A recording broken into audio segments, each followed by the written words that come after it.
정말로 마지막으로 진짜 가자. 진짜 마지막 네. 진짜 마지막으로 네. 이제 저희가 은행원이 어떤 일을 하는 건지를 네. 알았었고요. 네. 그리고 최근 이슈에 대해서 한번 또 잠깐 짚어봤고 첫 번째에서 두 번째 개인 금융 그리고 행원의 하루에 대해서 또 알아봤고요. 마지막으로 빠진 게 있잖아요. 실제로 그쵸. 우리 그 현쌤께서 은행원으로 그러니까 지점을 발령받았을 때 수행했던 업무 네. 바로 기업 금융이잖아요. 그쵸, 맞아요. 기업 금융에 대한 이야기를 한번 좀 안 하면 서운할 것 같이 제 개인적으로 느껴서 그쵸. 그렇죠. 네. 서운하시죠? 제가 안 물어봐서. 인사 안 물어보니까 좀 서운한데. 인사는 제가 다음에 인사편 요 영상을 따로 준비해서 그때 또 모시는 걸로 네, 하고 알겠습니다. 이번 영상은 네. 한번 기업금융으로 이야기를 해볼까 하는데 이 기업금융 업무는 좀 개인금융과 비교해서 어떠한 업무를 하는 건지 조금 네. 말씀해 주실 수 있을까요? 그러니까 사실 은행업이라고 했을 때 영업점에서 하는 일인 기업금융과 개인금융이 뭐 네네. 차이가 엄청나게 난다 그런 건 아닌 것 같아요. 다만 이제 기업금융을 하게 되면은 이제 통관 업무, 그러니까 통관이요? 무역에 관련돼 있는 업무에 대한 이해가 좀 필요하겠죠. 네. 그러니까 우리나라 같은 경우는 수출입이 되게 많은 부분이 있다 보니까 그거에 대한 이해를 조금 해야 된다는 것이 조금 첫 번째 중요한 부분인 것 같고요. 통관 업무와 당연히 연결이 돼서 무엇이 들어가겠어요? 환율이라는 게 좀 들어가겠죠. 환 리스크 관리에 대한 좀 이해가 좀 필요한 거. 거기에서 플러스해서 무역 금융에 관련돼 있는 수출입과 관련된 일도 하고 있다라고 보시면 좀 더 쉽게 설명이 될 수 있을 것 그 같아요. 규모 차이도 굉장히 다를 것 같은데 개인금융과 기업금융 아 그건 아니에요. 그래요? 개인 중에 재벌들이 있잖아요. 개인 중에 재벌이요? 돈 많은 사람들. 오 그래요? 네. 제가 아직 저- 만나보지 못해가지고 저 옛날에 일할 때 우리 동네 그 회장님 계셨는데 그분 오시면은 무릎 꿇고 들어갔었어요. 아 재벌이셔가지고 그렇죠. 그 기업도 돈 그쵸? 기업 돈 많은 분들 많은 기업 큰 기업도 있는데 무시하면 안 되겠네요. 왜 무시해요? 예? 이 사람은? 그러니까 기업이 전 당연히 클 거라고 생각했는데 또 그렇지가 않아요. 그러니까 총량적으로 봤을 땐 기업이 더 크다고 보면 되는데, 그러니까 개인과 기업을 규모로 VIP. 나누는 건 그쵸? VIP라고 할 수 있는. 그쵸. 그러니까 개인과 기업을 규모로 나누는 것은 좀 아닌 것 같고요. 예, 그러니까 개인은 개인 주민번호에 관련돼 있는 거, 그리고 기업은 법인 사업자 번호와 연결돼 있는 번호로 거 이렇게 보시면 될 것 같아요. 규모는 정확한 구분은 아닌 것 같아요. 그럼 그거는 또 있지 않을까요? 우리가 재직자들한테 월급을 제때제때 주는데 그거를 그 규모가 큰 기업에서 뭐 총무 아니면 인사에 그 월급을 주는 팀에서 하나하나 계좌번호로 계좌 이체하기가 쉽지 않잖아요. 그쵸. 그런 것들을 대신해 주지도 않나요, 은행에서?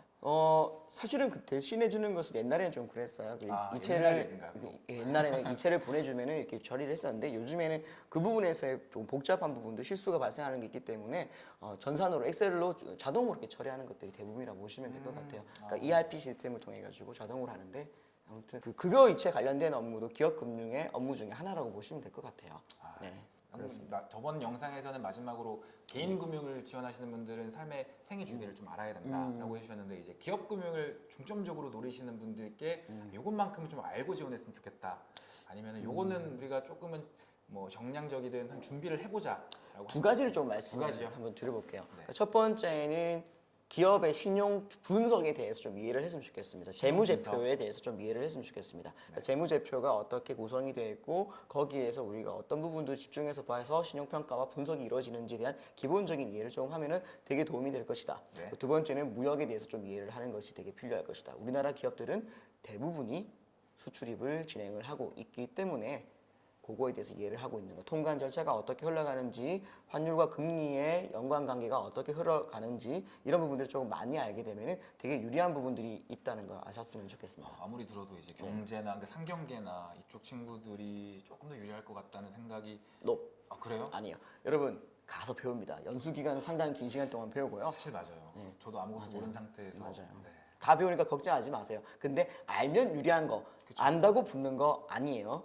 알면 되게 중요한 유리한 것 거. 같아요. 네, 알면 맞아요. 유리하지만 안다고 붙는 붙는 건 것은 아니다. 아니다. 네. 되게 명언을 또 남겨주시고 가서 공부하시면 되니까 저 아무것도 아까 말했죠. 대출은 알았어. 근데 여신이 대출인데 몰랐어. 무슨 말인지. 그러니까 그 헌쌤이 법대 출신이시잖아요. 그쵸, 네, 법을 전공했는데 기업금융으로 가신 거잖아요. 그쵸, 네. 가서 처음부터 다 배우신 거잖아요. 가서 배웠어요. 맞으면서 배웠고요. 되게 저는 정말 되게 여러분 뭐 이렇게 자기감도 많이 느끼고 되게 힘들었는데요. 가서 다 잘해요. 그러니까 중요한 거는 잘할 수 있는 마음가짐인 것 그렇죠. 같습니다. 아 중요한 말씀해 주신 것 같습니다. 그래서 이렇게 한번 세 편이면 될 것 같아요. 다음에 좀 인사팀 제가 또 영상 또 찾아가지고 요청드리면 나오실 거죠? 진짜 우리 여러분들이 뭐 댓글로 금융에 대해서 은행에 대해서 좀 더 많이 저는 사실은 은행뿐만 아니라 증권사도 다녔었거든요. 그래서 좀 깊게 이야기를 해달라고 하면은 얼마든지 할 수 있으니까 여러분들 많이 보시고 또 댓글도 많이 날려주시고 한마디 한번 하죠. 알림 그런 거? 구독과 좋아요.